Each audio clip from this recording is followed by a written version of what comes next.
Welcome back to the into today's video. You're going to have a look at the weather for the rest of this week and into next week. Today got quite a lot of uncertainties about next week's weather. But this week it's looking very nice. It's very nice today. Glorious sunshine across many parts of the country. Going to stay that way for much of the coming week. There will be some low cloud coming in off the North Sea tonight. I might just spoil things a bit for tomorrow morning. But I think really we're looking at weather set there.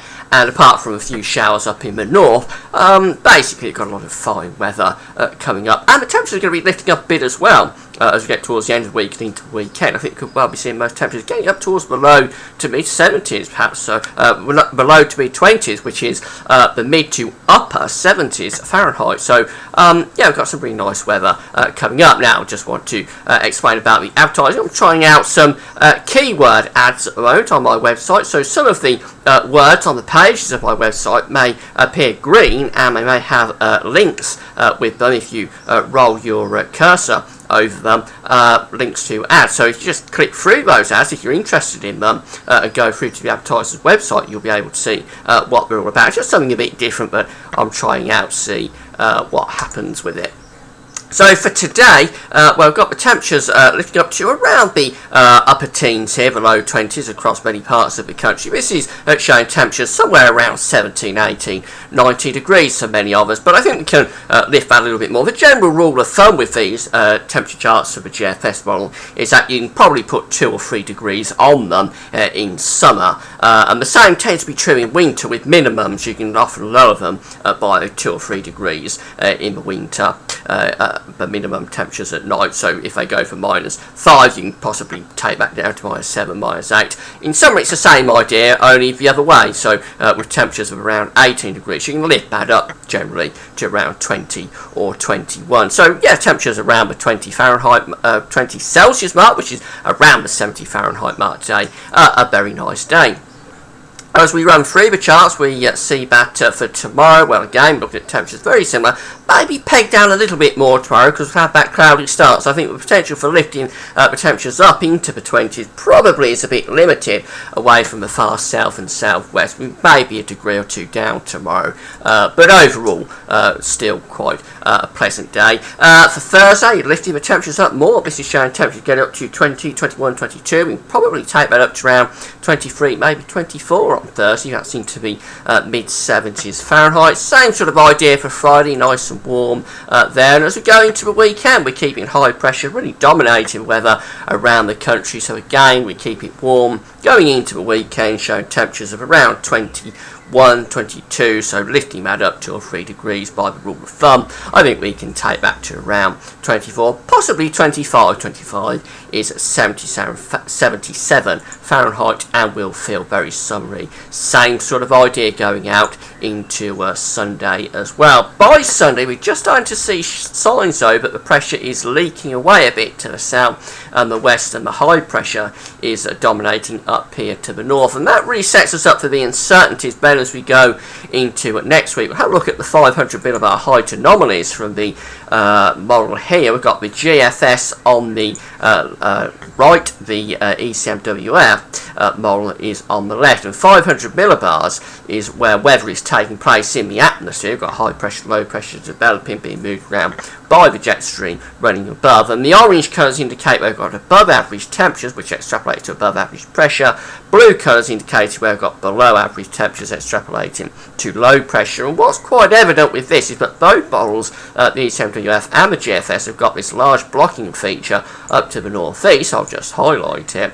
ECM has a very intense blocking feature. The GFS also has it, but it's a little bit less intense. But both models have got that high pressure to the northeast of the country.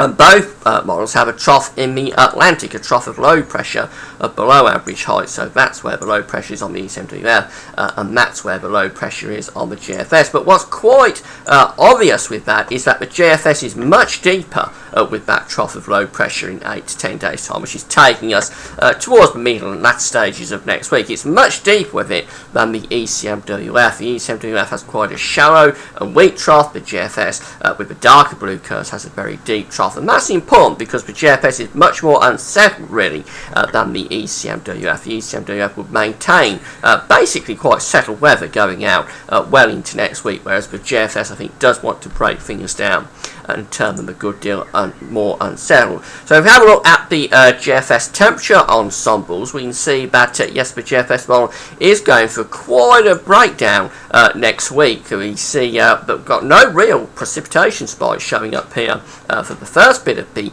ensemble. Once we get through to around the 8th and 9th, the precipitation spikes do come back, and then they last through into the middle month period. So that looks like quite an unsettled spell coming up. Temperatures are going to be above average for the rest of the week. As we already saw, it's going to be quite a warm week and into the weekend. The red line is where we should be. Many of the members of the ensemble going above the red line, so quite a warm week coming up. But then they dip down back towards the seasonal average, again associated with this rise in the precipitation spike. So the GFS model is certainly looking quite unsettled, I think, going out to next week, but it's not really supported this morning by the ECMWF, so we've got that split there for next week. Temperatures for the next week, well, maybe surprisingly, temperature anomalies are still struggling to go above average. You will think with those temperatures that we saw on on the GFS run and on the ensembles that we'd be going above average, but the anomalies of the week are still showing that, well, we're around normal for England, Wales, a little bit above for Scotland, but I'm not sure about that. There's probably some cool nights being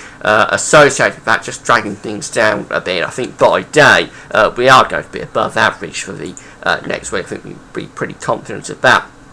For the precipitation anomalies for the next week, going to be very dry week coming up from the 4th to the 11th. Not much precipitation there. To look at those white areas over Scotland and Northern England, just where we've probably got some thundery showers popping off over the next few days. That will be something to be aware of for the north, that there could be some thundery showers, particularly over the high ground. Just having a look at the generic charts for next week, and this is the GFS chart for the 11th, Tuesday the 11th, a week away, and we see that we've got high pressure sitting up to the north of the country. There's the high pressure sitting there around Iceland, and we've got the low pressure trying to come in off the Atlantic, as we saw on the height anomaly chart. This is basically a generic chart based on that height anomaly. We've got high pressure to the northeast, the low pressure out in the Atlantic. What does the GFS do? Well, you won't be surprised to know that from the height anomaly chart we saw this, that the GFS brings the low pressure in. So once we get through to 10 days away, Friday the 14th of June, we're in an unsettled flow there with the high pressure again up to the north. This is a really northern blocking taking place up here. That's not normally a very good sign to see that in summer. And we've got the low pressure coming in off the Atlantic here, and the jet stream is running to the south of the country again, so we're on the cool side of the jet, bringing in low pressure. That's not particularly inspiring to go through next week. There is the jet stream forecast to the south of the country for the end of next week, bringing that cooler and unsettled weather through. But the ECMWF does keep it more settled. We've got the high pressure on Tuesday the 11th, a week away, sitting up to the north of the country, so that's more or less the same. We've got the low pressure out in the Atlantic trying to come in. And what does the ECMWF do? Well, we saw on the height anomaly charts that it doesn't really bring that low pressure through with as much conviction. It does bring a bit of energy through as we get through to the end of the week. That could be quite a thundery low actually for some southern parts of the country, but really it's maintaining more of an anticyclonic influence than the GFS through next week. And the GEM, the Canadian model, where we've got the high pressure there dominating to the north and the northeast of the country at the start of next week on Tuesday the 11th. Big area of high pressure there. That's the most extensive area of high pressure that we see out of the 3 models, with the low pressure out in the Atlantic again trying to move in.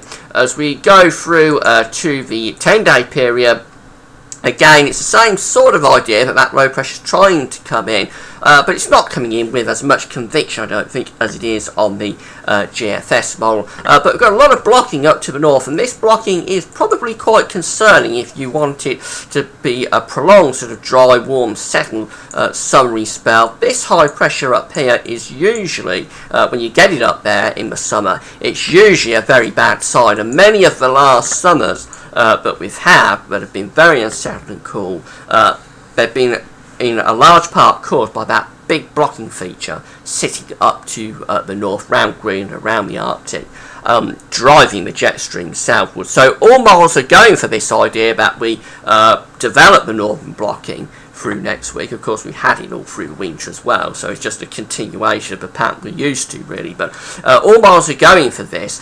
It's just that they vary with how far they bring that trough in off the Atlantic. But overall, the trends probably going out towards the middle and latter stages of June aren't looking that good, with high pressure becoming more of a blocking feature to the north. So really enjoy any warm, dry, settled weather you get over the next week or so, because my guess is that we're going to turn increasingly cool and unsettled as we go through June. But that's all for speculation. The next few days are set fair, so do enjoy them. It's going to be a warm, dry period coming up, so enjoy it. That's it for now. It's a 5-day forecast tomorrow. That's all for now. Thanks for watching.